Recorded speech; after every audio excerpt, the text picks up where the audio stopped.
রাজবাড়ী জেলার বালিয়াকান্দি উপজেলার বিএনপির আয়োজিত ইফতারটি খুবই সুন্দর ছিল। আসসালামু আলাইকুম বন্ধুরা, আশা করি সবাই ভালো আছেন। আমিও খুব ভালো আছি। তো দেখতে পাচ্ছেন আজকে আমাদের বালিয়াকান্দি কুটির মাঠে একটি ইফতারি আয়োজন করা হয়েছে। এটি আমাদের বিএনপি গ্রুপ করেছে।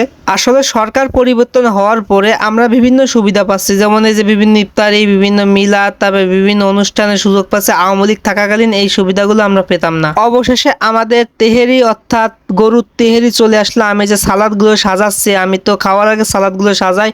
তো খাবার দিয়ে দিয়েছে হলো আধা ঘন্টা আগে। তো আধা ঘন্টা এখানে বসে থাকছি, আমরা অপেক্ষা করছি। ধৈর্য আল্লাহ অনেক পছন্দ করে, আমরা ধৈর্য ধরে খাবার নিয়ে এখন মুনাজাত টুনাজাত করে আমরা একটু পরে খাবো। তো বন্ধুরা এই যে খাওয়া শুরু করছে।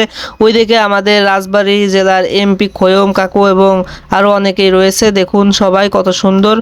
তো এরকম আয়োজনে আমরা অনেক খুশি। এরকম আয়োজন আমরা আরও চাই বালিয়াকান্দি রাজবাড়ির বুকে। তো বিএনপির ভাইদের কাছে একটা অনুরোধ থাকবে, আপনারা যদি এই ভিডিওটি দেখেন তাহলে অবশ্যই একটি শেয়ার করে দিবেন, ভালো লাগলে একটা কমেন্ট করবেন। তো দেখুন এই যে তারা ভাষণ দিচ্ছে, আমরা যে এখন খাওয়া দাওয়া শেষ করব। ধন্যবাদ সবাইকে, দেখা হবে নতুন ভিডিও।